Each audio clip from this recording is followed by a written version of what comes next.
halo, selamat bertemu kembali di MDC Talks. MDC Talks, ingat nggak tagline-nya? Biasanya saya sama Fabian ya, pemirsa ya, saya Fabian, tapi sekarang saya sendirian, jadi saya harus menyampaikan tagline-nya, yaitu MDC Talks, inspirasi, informasi, dan inovasi untuk masa depan yang lebih cerah. Oke, walaupun saya sendirian kali ini, tapi tentu saya tidak ingin ini jadi situasinya jadi, wah nggak seru sendiri. Ini tetap seru, topik yang akan bakal kita obrolkan. Kita akan angkat satu topik yang berkaitan dengan masa depan yang lebih cerah, yakni pendidikan.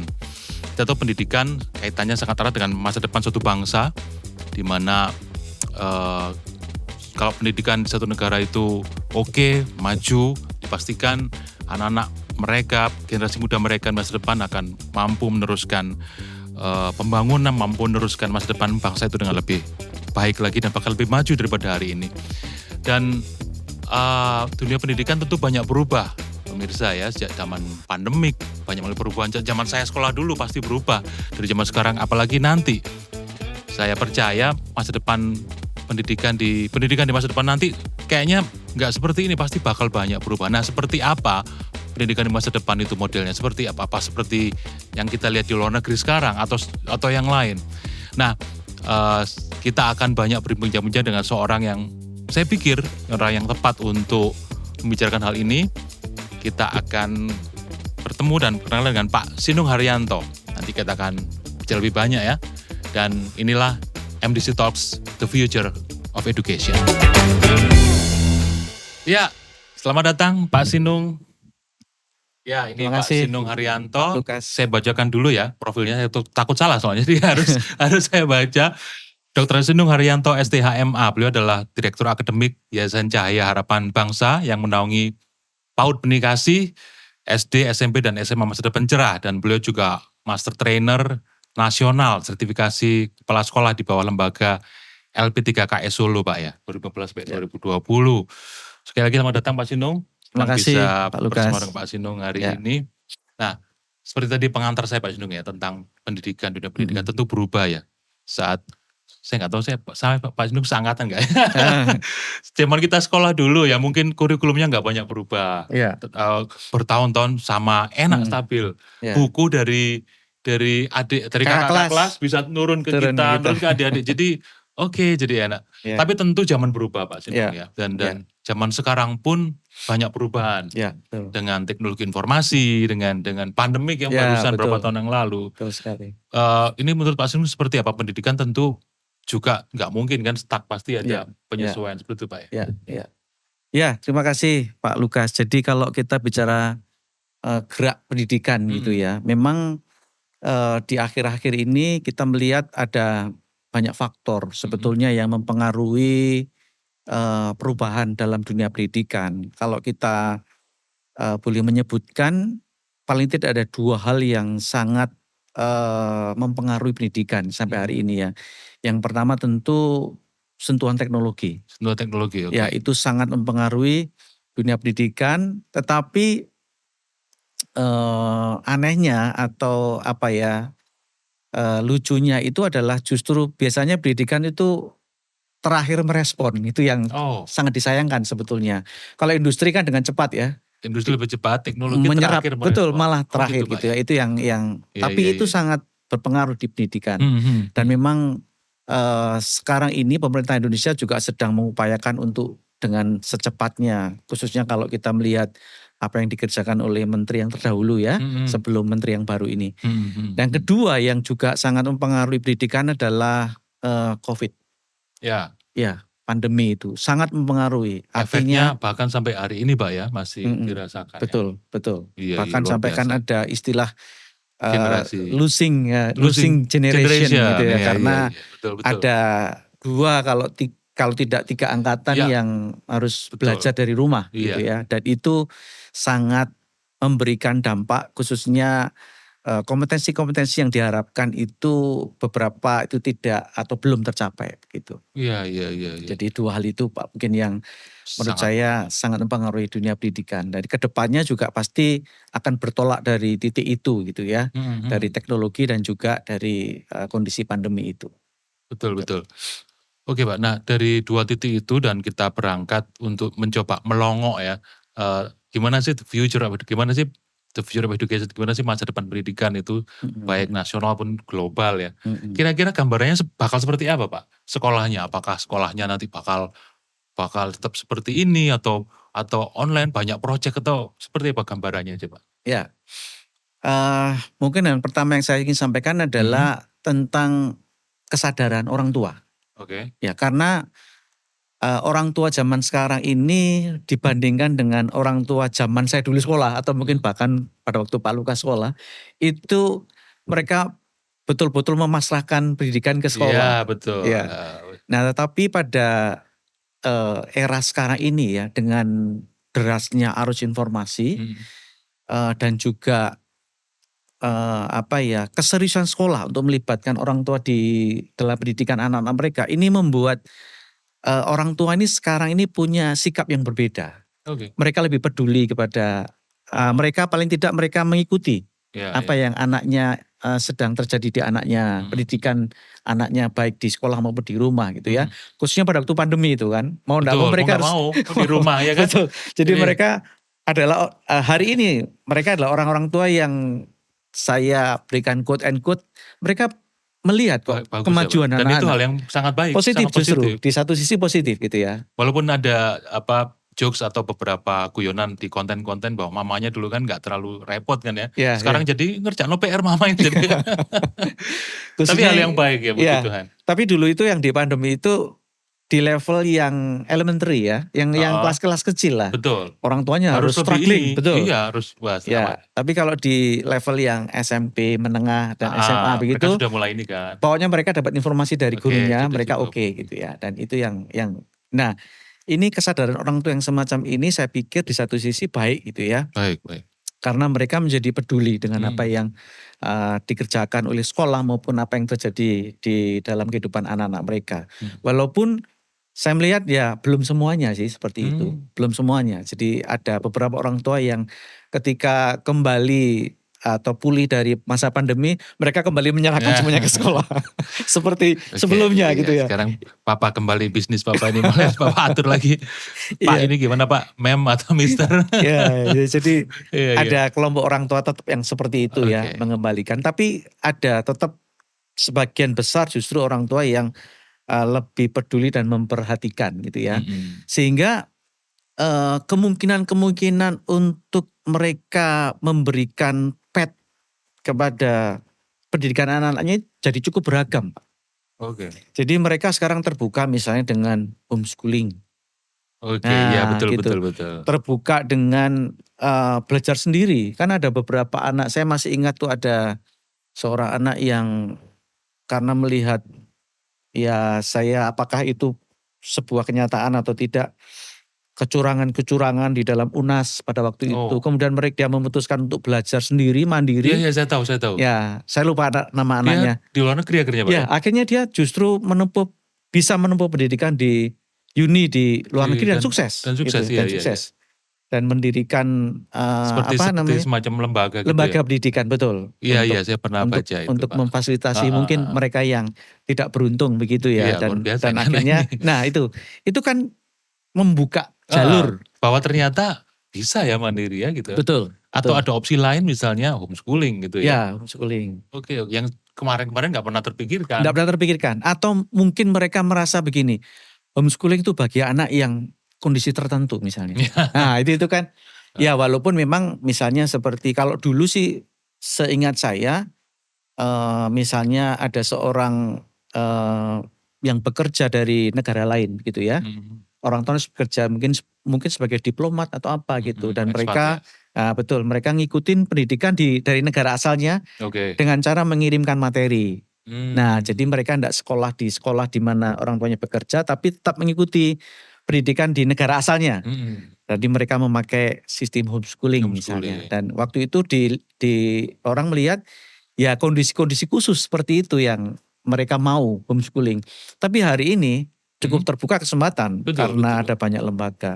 Nah Iya iya. mungkin itu yang menurut saya gambaran ke depan orang tua punya banyak pilihan Pak untuk Orang tua membuka punya karir pilihan. dari pendidikan anak-anaknya, bahkan sampai kemudian karir dia untuk bekerja dan seterusnya gitu. Betul, tentu sesuai dengan kondisi masing-masing ya. Betul, betul. Gitu. Tentu kalau misalnya konvensional, misalnya juga punya kekuatan secara ekonomi, aku mau sekolah top, Ya, kuliah di luar negeri yang top gitu ya. ya.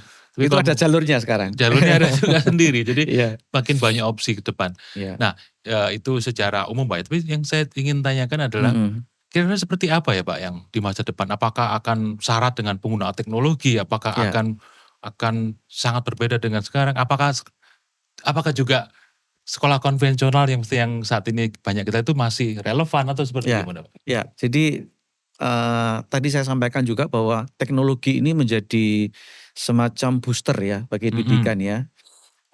Bahkan kalau kita boleh mengatakan di sekolah-sekolah di luar Indonesia itu sudah betul-betul menjadikan teknologi ini sebagai backbone-nya. Jadi Oke. sekolah itu ya intinya adalah penggunaan teknologi.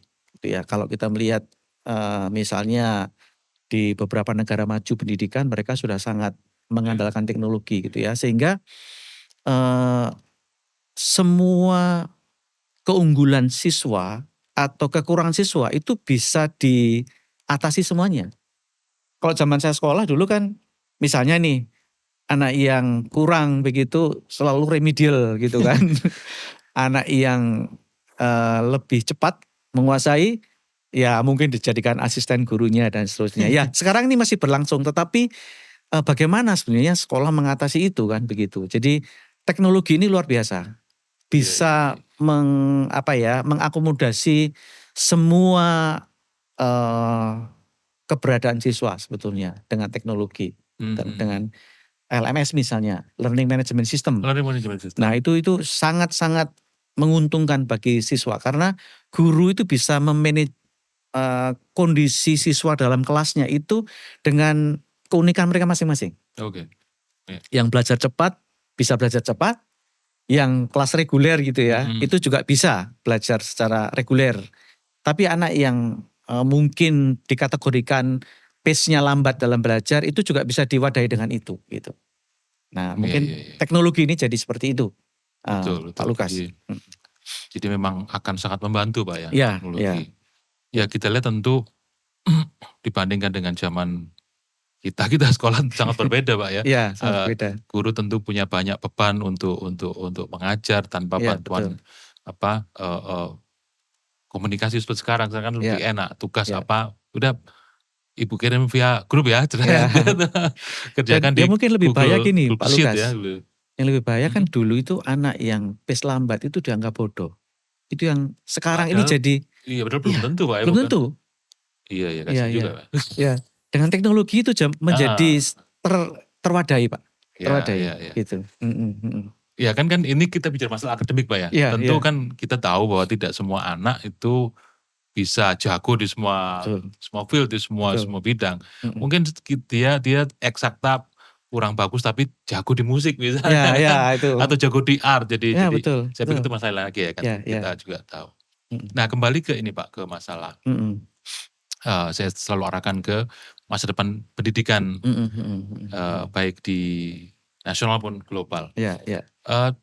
Saya pernah dengar tentang ini Pak, mungkin Pak Sinung bisa mengelaborasi ya tentang satu sistem atau satu measurement untuk mengukur satu tingkat literasi, tingkat berhitung, PISA score itu apa Pak ya? Oke, tentang PISA itu PISA, ya. Iya, itu.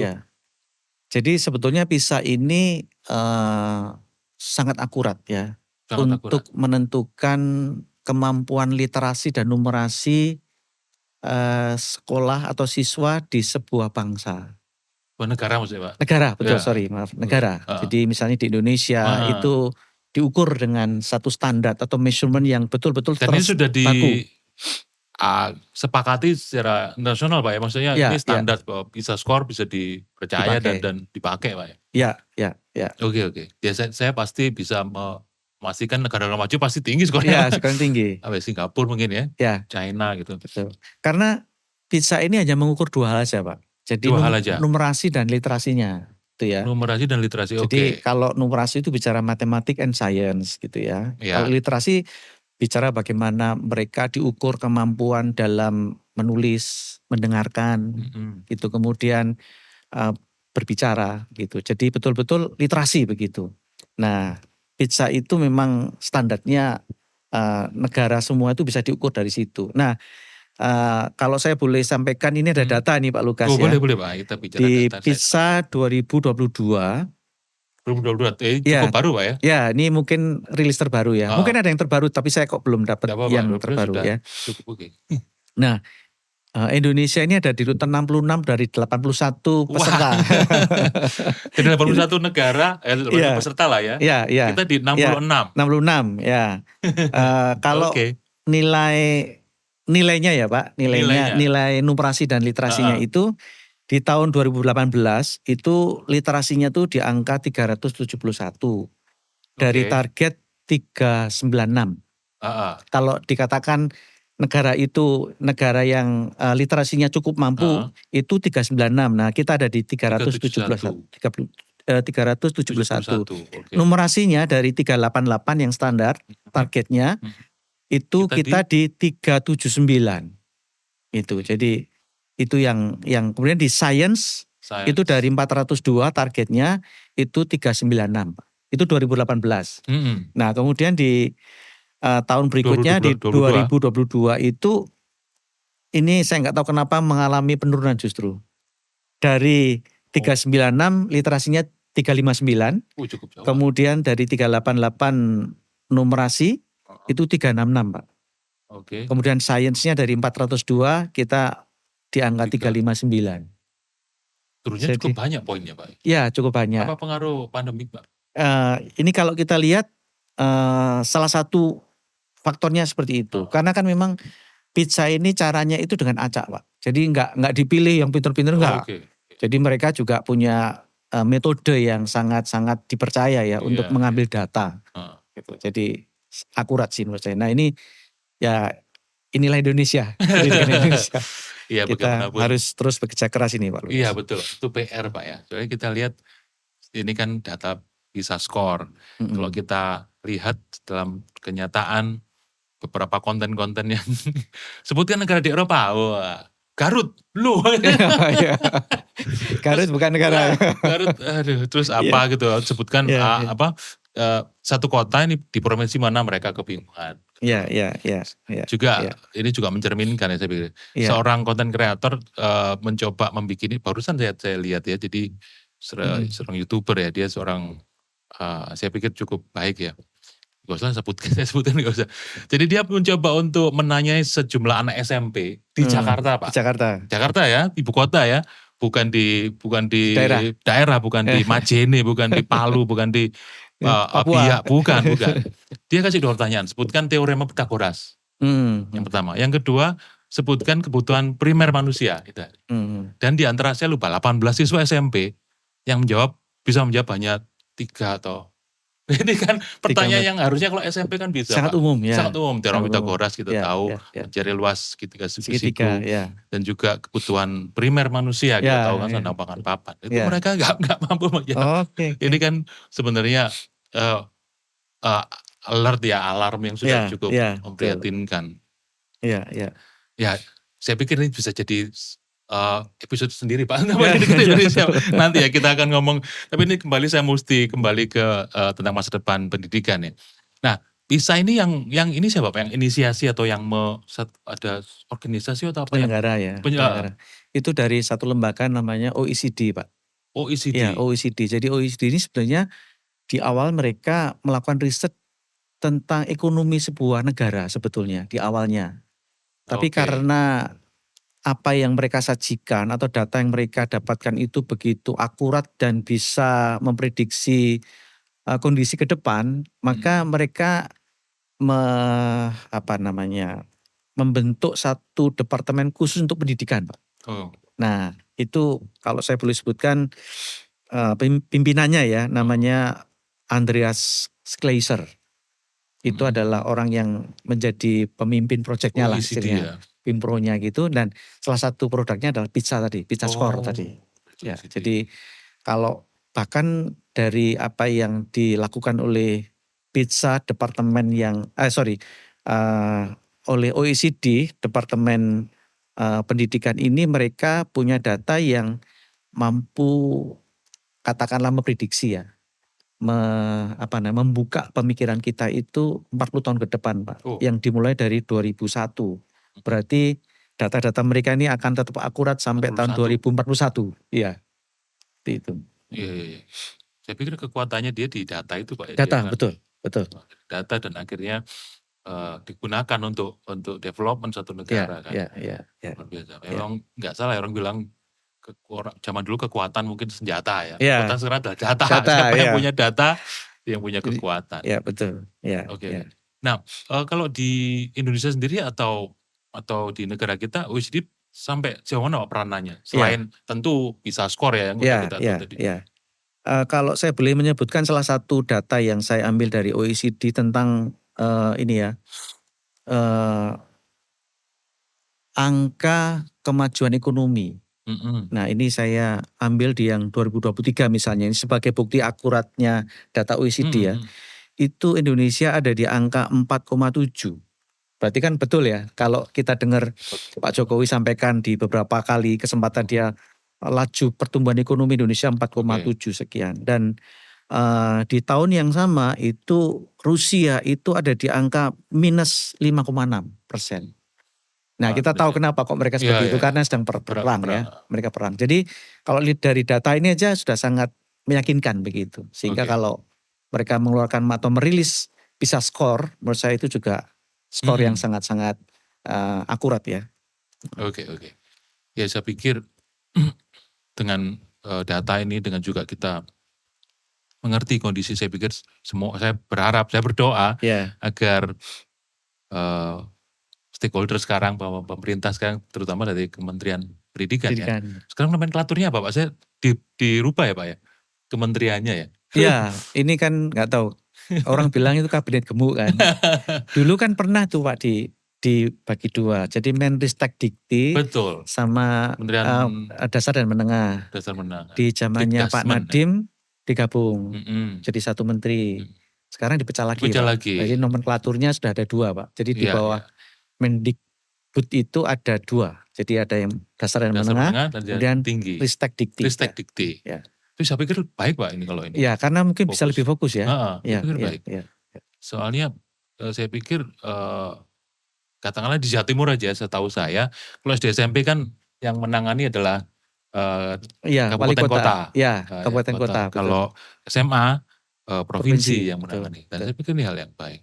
Ya, saya pikir berharap juga agar kementerian yang baru ini bisa memperbaiki di masa-masa kemarin ya, beberapa hal yang mungkin kurang tepat. Ya ini kita kan menggonya jadi pingin ke situ. Kalau kita ngomongnya ke masa depan pendidikan. Oke. Terus apa ya Pak, kira-kira yang langsung aja Pak ya.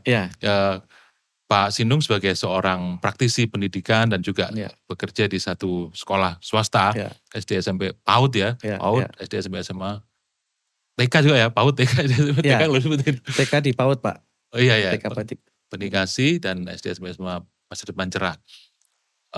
Bagaimana Pak dengan ini? Apakah sudah siap untuk the next ini? Soalnya kan ini kan mulai banyak perubahan, mulai banyak ini seperti ini, krisis ekonomi kayak ini, masalah perang, krisis ini. Nah ini gimana menyiapin ini Pak? Apakah punya strategi tertentu atau dalam hubungannya juga dengan tadi kita sudah punya data-data, sudah punya pengetahuan, gimana Pak? Jadi kalau dari sudut atau kacamata sekolah SD, SMP, SMA dan PAUD Pendidikan, kami tetap akan menjadi sekolah yang konvensional, artinya klasikal. Kelas-kelas ya. Tetap ada di jalur seperti itu, tapi tetap kita akan mengamati perkembangan. Karena kan kalau melihat dari kebutuhan siswa dan juga wawasan orang tua yang sudah begitu mumpuni ya, maksudnya hari-hari ini sudah mumpuni seperti yang saya sampaikan di depan tadi, maka mungkin akan ada kemungkinan atau ada skenario-skenario ya yang menurut saya perlu kita perhatikan bersama karena kalau kita tidak mau berubah, ya kita akan ditinggal. Sehingga mau tidak mau tetap mengakomodir maksud saya untuk setiap perubahannya ada atau kebutuhan siswa bahkan juga bagaimana orang tua harus juga dilibatkan di dalam urusan pendidikan ini gitu ya. Jadi ada menurut saya ini juga berdasarkan OECD Pak Lukas. Ini ada 4 skenario Pak Lukas. Jadi kalau 4 kita skenario. bicara tentang kemungkinan Heeh. apa yang akan terjadi di dunia pendidikan ya. Wah ini menarik Pak. Ya, jadi yang pertama itu menurut saya OECD mengeluarkan ada 4 skenario Pak Lukas. Jadi yang disebutkan skenario ini maksudnya bukan pasti akan seperti ini, bukan. Tetapi mereka membuka kemungkinan-kemungkinan saja. Jadi dari data yang mereka miliki itu, mereka menjadi satu lembaga yang sangat yakin bahwa sampai tahun 2041 itu pendidikan tidak akan banyak berubah. Tetapi hanya punya 4 skenario. Kira-kira begitu. Skenario yang pertama itu disebutkan sebagai yang dinamakan schooling extended. Jadi sekolah seperti sekolah kita ini, sekolah MDC ini, tapi kita membuka kesempatan misalnya di beberapa sekolah di Surabaya sudah ada yang mengubah namanya menjadi SPK, Satuan Pendidikan Kerjasama. Nah bentuknya seperti apa? Bentuknya adalah sekolahnya tetap seperti sekolah reguler, tetapi mereka kerjasama dengan satu lembaga di luar negeri dengan kurikulumnya, lalu diterapkan di sekolah tersebut. Nah itu sangat banyak sudah terjadi ya sekolah SPK. Beberapa sekolah di Surabaya sudah menjadi SPK.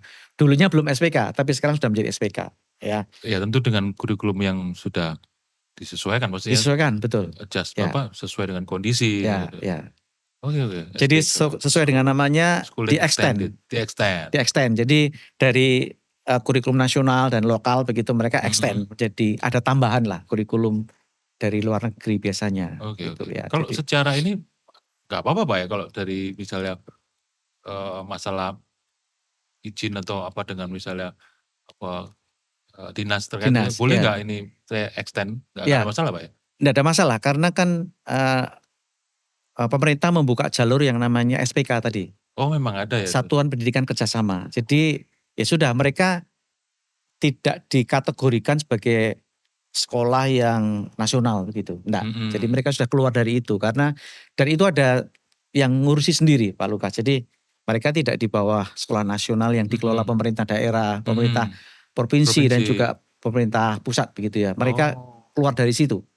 Jadi mereka ada yang namanya Satuan Pendidikan Kerjasama atau SPK. Jadi mereka berbeda. Itu nomor satu Pak yang di salah satu dari 4 skenario dari schooling extended. Ya, schooling extended. Yang kedua itu ada yang namanya education outsource. Jadi ini seperti apa bentuknya? Jadi misalnya begini, ada pihak luar yang dilibatkan oleh sekolah, ya. Kemudian itu bisa memfasilitasi kebutuhan anak secara individu. Jadi misalnya homeschooling, Pak. Homeschooling di situ karena kan homeschooling itu ada yang ikut yang namanya PKBM, ya. Itu semacam pendidikan di luar sekolah yang formal, jadi dia non formal, gitu ya. Jadi ada keluarga-keluarga yang memang memutuskan anaknya untuk ikut sekolah homeschooling gitu ya. Tentu kurikulumnya berbeda sesuai dengan kebutuhan mereka, minat anaknya dan kebutuhan yang harus dicukupi oleh kurikulum itu gitu ya. Tetapi saya melihat ke depan ini juga bisa menjadi bagian dari sekolah reguler Pak Lukas. Jadi sekolah reguler tapi juga membuka homeschooling itu ada kemungkinan seperti itu. Dan beberapa sekolah sudah mulai menerapkan itu. Misalnya mereka punya siswa di lokal tertentu tapi mereka juga punya siswa di tempat lain. Nah dengan cara belajarnya tentu online. Nah, jadi itu yang skenario kedua yang dimungkinkan terjadi ke depan sampai ya ini kalau OECD kan mengatakan sampai tahun 2041 ya. Kemudian yang ketiga ini schools as learning hubs. Jadi OECD ini meramalkan satu bentuk sekolah yang cukup unik Pak Lukas. Jadi sekolah ini memiliki guru-guru tertentu. Misalnya katakanlah ada 10 guru ya. 10 guru ini betul-betul ahli di bidang tertentu. Lalu mereka bergabung dengan sekolah itu untuk menerima kelas juga dengan kebutuhan tertentu. Anak-anak yang suka art misalnya, itu gurunya ada di situ, anaknya juga tertentu, walaupun mereka juga bersekolah di tempat yang sama gitu ya. Tapi mereka di waktu-waktu khusus mereka belajar khusus tentang art. Wow. Nah ini yang namanya School as Learning Hubs. Jadi ada banyak hubs gitu ya. Ada banyak mungkin sub dari sekolah itu. Tapi yang khususnya itu adalah soal gurunya ini. Gurunya yang ahli. Jadi betul-betul mungkin praktisi mereka praktisi. atau profesional ya. mengajar. Jadi tapi mereka bagian di sekolah begitu. Pelukis misalnya atau pemusik. Wah, mereka ngajari anak tapi mereka misalnya mereka diberikan kesempatan untuk 1 atau 2 hari khusus ngajar musik di sekolah itu. Dan anaknya juga khusus tentunya. Nah, itu ada diprediksi akan ada sekolah-sekolah yang model demikian gitu. Jadi orang tuanya kan bisa milih itu. Aku sekolah ke sana itu karena aku pengen membuka kesempatan seluas-luasnya untuk anakku di bidang itu. Nah itu cuman saya belum melihat ada sekolah yang seperti ini. Tapi ini diprediksi oleh OECD itu akan ada sekolah seperti itu. Kalau yang ini bukankah ini Pak sudah kalau di kita yang kita kenal ekstrakurikuler kan kita mengundang para profesional gitu ya, praktisi di bidang art, bidang olahraga, betul. musik misalnya untuk pengajar. Tapi ini lebih banyak jamnya Pak. Jadi mungkin sama konsepnya dengan sekedar ekstra tapi betul, lebih dimasukkan di intra. Di intra. Ya, jadi mereka memang guru-guru yang jadi anaknya pun juga ke sekolah itu karena milih itu. Milih kurikulum itu gitu. Jadi apakah kemudian ketika dia keluar ditanya sama anaknya 2 orang tua, belum tentu mereka dapat materi yang sama di sekolah yang sama tapi materinya bisa berbeda antara satu anak dengan yang lain karena mereka daftar ke situ karena kebutuhan itu. Lebih advance. Mungkin juga ada sekolah-sekolah yang dikenal karena unggul di bidang ini. Betul. Ini misalnya basketnya Ciami juara akhirnya ke situ yang ini. Selain juga tentu akademik tentu yang pingin berkarir jadi atlet, seorang atlet ke situ Pak ya. Tapi tetap itu diorganisasi oleh sekolah yang sama. Sekolahnya tetap satu gitu ya. Tapi mereka membuat semacam pilihan lah Pak Lukas, semacam pilihan yang mereka anggap itu adalah bakat atau potensi yang ada di anaknya sehingga diharapkan sekolah itu bisa memfasilitasi dengan lebih banyak dari sekedar misalnya katakanlah ekskul gitu. Ya seperti itu. Soalnya maaf kata karena saya melihat ekskul ya sebagai pelengkap itu Pak. Asal ada ekskul akhirnya jadi nggak serius. Akhirnya kalau mau serius akhirnya mungkin mereka harus nambah lagi misalnya basket di luar basket. Jadi ekskulnya agak kurang sedikit gimana mungkin jamnya atau kualitas saya nggak tahu ya seperti itu. Nah kalau seperti ini Pak itu kan 4 skenario dari OECD yang disampaikan ya. Sejauh mana ini MDC School antisipasi atau sekarang sudah apa yang sudah dilakukan Pak untuk kesiapan? Jadi kan kita mesti tahu nih MDC School sebagai Pak Sinu juga sebagai orang yang terlibat tuh gimana kan pemirsa mungkin pengen tahu ya MDC School wah kita udah siap nih. Jadi kalau di kami kebijakannya tentu kami terbuka untuk semua skenario. Tetapi kan tetap harus diperhatikan pelaksanaan di lapangannya Pak ya. Nah misalnya seperti kebutuhan ekskul itu kami melakukan itu dengan sangat serius. Misalnya dengan cara mengundang gurunya di awal gitu ya. Lalu guru ini programnya harus dijelaskan dengan detail Pak. Mau ada berapa kali pertemuan, targetnya seperti apa. Dan kalaupun memang misalnya dia membutuhkan seperti semacam replacement test gitu ya. Replacement test. Nah itu kalau itu memang sekolah menyetujui itu itu perlu diadakan. Contoh Ya. misalnya mereka punya target sekolah punya orkestra begitu. Nah kan tidak semua orang bisa masuk. Iya tentu. Ya misalnya pemain biolanya harus taraf segini tapi guru ini punya kemampuan untuk menaikkan kompetensi mereka. Nah itu seperti itu. Jadi kami beberapa hal misalnya di olahraga, kemudian di program inovasi kayak bikin animasi begitu. Kami sangat serius dengan itu. Ya, jadi gurunya kami undang dan kamu apa selama 1 tahun ini itu yang mau dicapai gitu ya. Dan itu dijelaskan. Sehingga kalau kami memberikan kesempatan kepada seorang profesional untuk membuka ekskul itu karena betul-betul kami tahu programnya seperti apa begitu. Jadi jelas Pak ya. Jelas outputnya gitu. seperti apa dan hasilnya seperti apa. Jadi nggak hanya sebagai pelengkap gitu. Iya. Karena saya lihat dari jauh Pak ya, dari Iya. di sekolah-sekolah lain tuh kadang-kadang seperti itu ekskulnya. Iya, misalkan hanya pelengkap. jadi silakan milih kan ekskulnya kadang-kadang kan include Pak. Iya. Seperti itu. Tapi puji Tuhan ya MDC sudah menyiapkan seperti itu. Iya. Oke, itu secara ekskul, secara intranya Pak, kan yang akademis ini apa langkah-langkah kurikulumnya seperti apa, terus bukan seperti apa, kita tahu seperti apa. Maksudnya secara intrakurikuler mengantisipasinya ya. Untuk jadi next ini. Ya, kan tadi saya sampaikan di awal itu salah satu tolak ukurnya kan teknologi Pak Lukas. Jadi kami sudah menerapkan beberapa teknologi di sekolah gitu ya. Khususnya yang berkaitan dengan memanajemen kelas.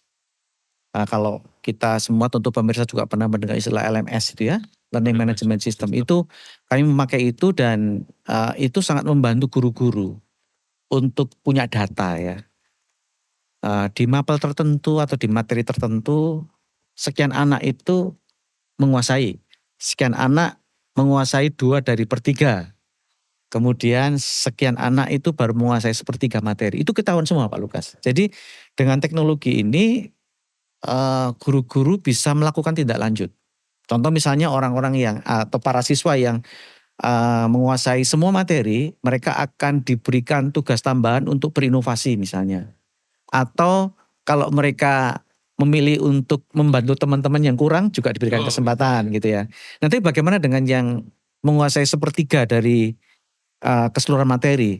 Maka guru-guru akan mengadakan misalnya pelajaran tambahan. Tapi kan pelajaran tambahannya jadi khusus Pak. Jadi kalau dulu pelajaran tambahan kan waduh semuanya, padahal aku enggak perlu yang ini. Aku butuh yang materi itu gitu kan. Aku udah kuasai ini. Tapi karena gurunya enggak punya data, akhirnya dia akan pukul rata.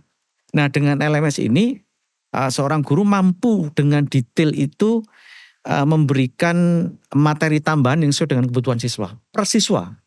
Per individu. Per individu. Itu yang kami sudah terapkan. Jadi kedepannya kalau memang itu nanti akan berkembang.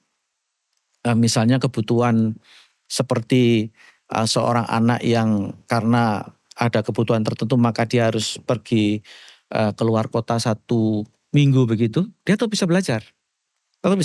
Karena apa? Karena ada materi yang dikirim, ada ujian yang mereka harus kerjakan dan seterusnya, dan gurunya tetap bisa memantau perkembangan siswa itu seperti apa. Ya. Bahkan kalau perlu ke depannya ya mungkin ada homeschooling di sekolah yang reguler begitu. Yang tadi itu Pak ya, yang itu dalam sekolah konvensional tapi juga ada homeschoolingnya juga untuk akomodasi. Iya. Wah saya pikir MDC School sudah cukup mengantisipasi dengan baik. Harusnya saya pikir itu ready Pak ya untuk yang kita kerjakan. Ya. Oke. Nah di akhir ini apa yang menjadi ini Pak concern atau fokus atau lagi sibuk apa nih di sekolah atau Pak Sinung sendiri apa yang lagi sedang akhir-akhir ini? Ya, jadi kalau kami hari-hari ini sedang terus ya kami punya program jangka menengah khususnya. Jangka menengah. Kalau jangka panjang ada beberapa hal yang harus disesuaikan gitu ya. Tapi kami khusus di jangka menengah, tapi para kepala sekolah itu serius di jangka pendek Pak, yang tahunan itu. gitu ya. Walaupun kami juga menyampaikan kepada para kepala sekolah bahwa jangka menengah 3 tahunan itu juga harus menjadi semacam patokan gitu Yang ya. menengah 3 tahunan ya 3 Pak. tahunan, Ada 1 tahun. betul 3 tahunan. Di tempat lain mungkin ada yang 4 tahunan ya. Tapi kami milih 3 tahunan karena 3 tahunan ini biasanya kami pakai untuk implementasi, kemudian tahun keduanya adalah evaluasi, tahun ketiganya sudah ngintip lagi yang 3 tahun ke depan. Jadi Gitu ya. angka 3 ini kelihatannya cukup sesuai dengan apa yang kita Masa lah kerjakan ya. begitu. Oke. Mm. Dia sedang itu Pak. Oke Pak. Mm. Saya pikir pembicaraan yang menarik. Jadi Iya. pemirsa jadi ngerti, oh paling nggak gambaran ya Iya, bahwa iya, di masa depan seperti ini pendidikannya. iya. Dan bahwa peran mereka sebagai orang tua tetap dibutuhkan. Bukannya, Iya. masa depan nanti semuanya canggih, pakai AI segala macam. Iya, Tadi orang tua nggak usah, nggak salah. Iya. Dimanapun kan kerjasama Pak ya. Iya, Karena iya, untuk iya. pendidikan anak itu bukan Iya. hanya kepada orang tua. Kadang-kadang Iya. gini Pak, pendidikan akademis di sekolah. Iya. Secara rohani gereja. Di gereja. Aman Iya, gitu. iya. Papa Iya, mama iya. cari duit. Iya. Akhirnya Iya. loh kok seperti ini. Jadi habis itu mereka kecewa harus seperti ini. Saya pikir orang tua, tapi puji Tuhan dikatakan bahwa banyak orang tua tetap ini ya aware atau Iya, sadar betul. bahwa ini bukan tugas sekolah saja atau Iya, tugas tapi juga institusi rohani saja, Iya, tapi iya. juga tugas kita Justru bersama. pendidik utama Pak. Orang tua Justru adalah pendidik utama, Iya. betul. Kalau kita belajar dari kebenaran firman Tuhan, tentu kita memahami bahwa pendidik utama justru orang tua. Ya, Iya, karena iya. gimana pun influence Iya, mereka ya. dari orang tua. Ya. Mungkin tadi saya belum sempat sebutkan yang keempat tadi Pak. Oh iya, Karena tadi kurang satu ya. Tadi Pak Lukas menyampaikan AI tadi, saya ingat. Betul, Jadi yang keempat itu learning as you go Pak. Learning as you go. Ya, jadi Apa ini itu, Pak? adalah belajar di mana saja dengan apa saja, nggak tergantung sekolah. Oke.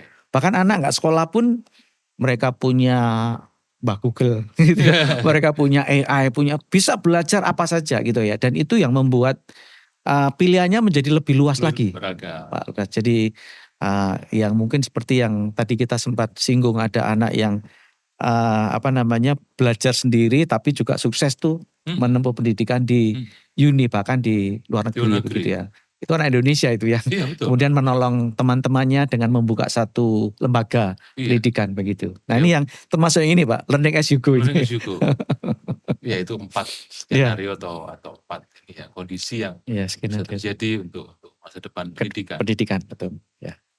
Wah, luar biasa Pak Sino. Ya. Ini kita jadi terbuka ya, walaupun kulit-kulit tapi cukup membuka wawasan bahwa di masa depan seperti ini yang bakal terjadi, dan kita juga tetap tidak meninggalkan ini tanggung jawab sebagai orang tua. Mungkin di berbagai level, ada yang anaknya masih PGTK, sudah SMP, sudah mulai remaja, sudah menyiapkan untuk kuliah. Terima kasih Pak Sino untuk waktunya. Sama-sama Pak Lukas. Yang luar biasa. Nanti kapan-kapan kita jadwal lagi untuk bicara yang itu tadi, pendidikan. Ya, boleh. Selalu menarik dan siap. Saya juga memperhatikan hal itu. Maklum kan kita sama-sama punya anak remaja dan juga sebagai orang tua ya Pak. Pendidikan mereka di negara ini. Thank you Pak Sino. Oke, thank you Pak Lukas. Terima kasih sama-sama. Itu tadi pembicaraan saya MDC Talks dengan Pak Sinung Haryanto. Jadi pemirsa paling enggak sedikit melongok ya. Gimana sih pendidikan di masa depan itu?